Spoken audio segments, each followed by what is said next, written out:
नमस्कार साथियों, खबर समय जगत में आपका स्वागत है। और आज बात करते हैं आज की ताजा तरीन खबरों की। गुजरात में भाजपा ने पटेल और ओबीसी कार्ड खेला है। मुख्यमंत्री बदलने के साथ साथ पूरे मंत्री परिषद को जो बदला है, उस मंत्री परिषद नए जो 24 मंत्री बनाए गए हैं उसमें आधे मंत्री पाटीदार और ओबीसी समाज से आते हैं। दरअसल पिछले 2017 के चुनाव में भाजपा को भारी नुकसान उठाना पड़ा था, जिसमें 182 में से 99 सीटों पर ही भाजपा सिमट गई थी, जो कि पिछले 2 दशक का सबसे कम आंकड़ा रहा है भाजपा का। अब इन सब चीजों को लेकर और 2017 के चुनाव के पहले जो पाटीदार आंदोलन हुआ था, ये सारी चीजें भाजपा के शीर्ष नेतृत्व के दिमाग में थी, आला कमान के दिमाग में थी। इन सब चीजों को देखते हुए भाजपा ये सोच रही थी कि किस तरह से नेतृत्व परिवर्तन और चेहरा बदला जाए।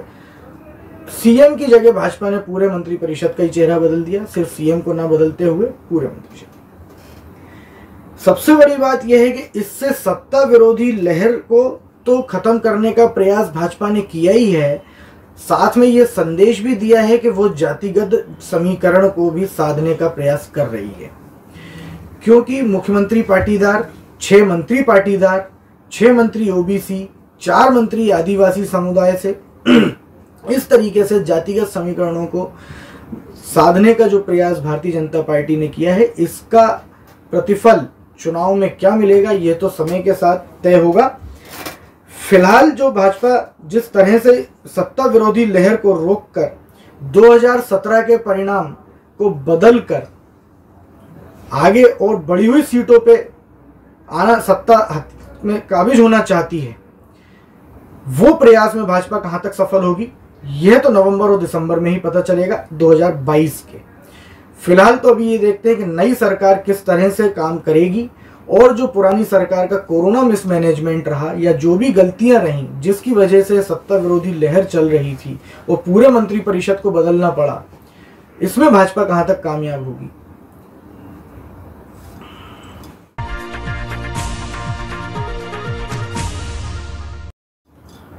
वहीं गुजरात में यदि हम कांग्रेस की बात करें तो कांग्रेस भी फेरबदल में चाहती है, प्रयास में है। कांग्रेस का जो आला कमान है वो संगठन में फेरबदल को लेकर बहुत दुविधा में है।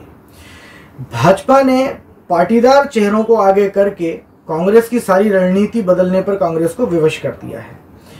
अब हार्दिक पटेल जैसे नेता जो पिछले साल कार्यकारी अध्यक्ष बनाए गए हैं गुजरात कांग्रेस के, वो इस प्रयास में है कि उन्हें प्रदेश अध्यक्ष बना दिया जाए, पूर्णकालिक प्रदेश अध्यक्ष बनना चाहते हैं।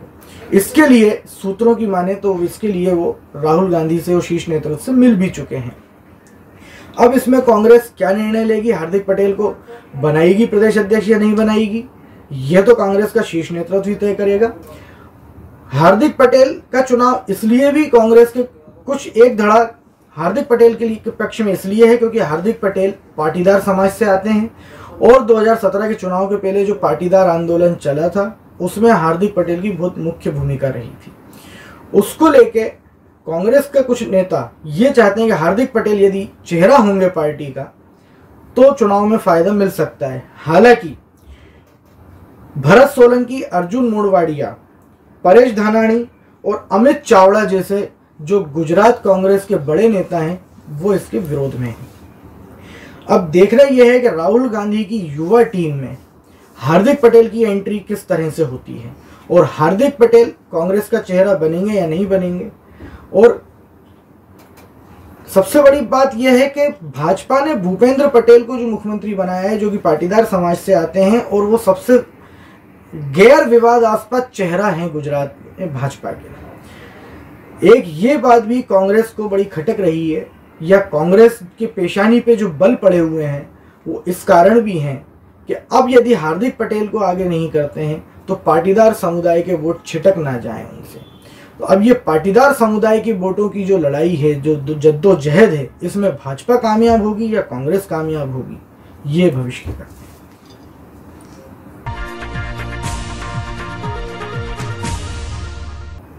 बाबुल के बाद अब और कैसा झटका, किसका झटका लगेगा भाजपा को। हम बात कर रहे हैं पश्चिम बंगाल की। हाल ही में केंद्रीय मंत्रिपरिषद से हटाए गए लोकसभा सांसद बाबुल सुप्रियो ने भाजपा छोड़कर तृणमूल का दामन थामा। बंगाल में ममता बनर्जी के नेतृत्व में तृणमूल कांग्रेस सरकार बनने के बाद भाजपा के कई नेता तृणमूल कांग्रेस में शामिल हुए हैं। इनमें अधिकांश वह नेता हैं जो तृणमूल कांग्रेस छोड़कर सत्ता बदलाव की संभावना को देखते हुए भाजपा में आए थे, लेकिन ऐसा हो न सका और सत्ता में पुनः तृणमूल कांग्रेस आई। अब इसके बाद वे नेता जो तृणमूल छोड़ के भाजपा में आए, तो अब उनकी समझ में ये नहीं आया कि क्या किया जाए, तो उन्हें वही रास्ता ठीक दिखा कि उन्होंने अपनी घर वापसी कर ली। उधर सूत्रों की माने तो टीएमसी का दबाव लगातार बढ़ता रहा है। पश्चिम बंगाल में विधानसभा चुनाव नतीजे आने के साथ ही भाजपा नेताओं पर तृणमूल कांग्रेस की तरफ से लगातार दबाव बढ़ाया जा रहा है। इसकी शिकायतें वहां के भाजपा नेताओं ने पश्चिम बंगाल में नेता विपक्ष शुभेंदु अधिकारी से भी करी और शुभेंदु अधिकारी इस मामले की शिकायत लेकर केंद्रीय गृह मंत्री अमित शाह से मिले और अमित शाह को उन्होंने कुछ कागजात, कुछ दस्तावेज भी उपलब्ध कराए थे। ऐसी शिकायतें तो आती रहीं और यही दबाव के चलते भाजपा के नेता और विधायकों ने भाजपा छोड़ी और तृणमूल को ज्वाइन करा। और अभी भी ऐसा सूत्र बताते हैं कि कुछ नेता और हैं जो भाजपा छोड़ने की फिराक में हैं। और सबसे बड़ी बात यह है कि मुकुल राय जो तृणमूल के एक दिग्गज नेता थे, तृणमूल छोड़ के भाजपा में आए थे और अब ये इस चुनाव के बाद वापस वो तृणमूल में चले गए। मुकुल राय के संपर्क में भी कई भाजपा नेता हैं। इस सब की पटकथा मुकुल राय ही लिख रहे हैं, ऐसा सूत्रों ने दावा भी किया है।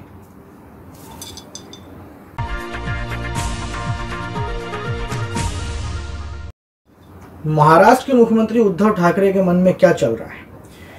वे महाविकास आघाड़ी सरकार में शामिल एनसीपी और कांग्रेस को क्या कोई संदेश देना चाहते हैं, या वे ये कहना चाहते हैं कि मैं आपके ऊपर निर्भर नहीं हूं और मौका पड़ा तो बीजेपी के साथ पुराने वाले गठबंधन को हम दोहरा सकते हैं।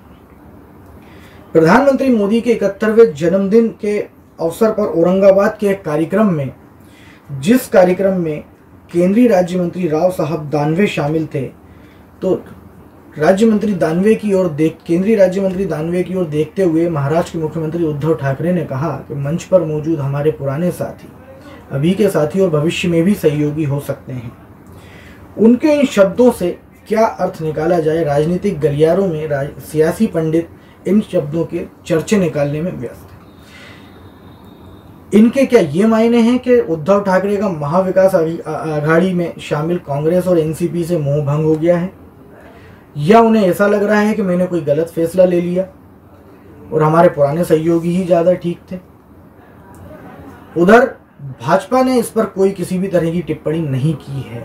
भाजपा ने इस पर चुप्पी बनाई हुई है।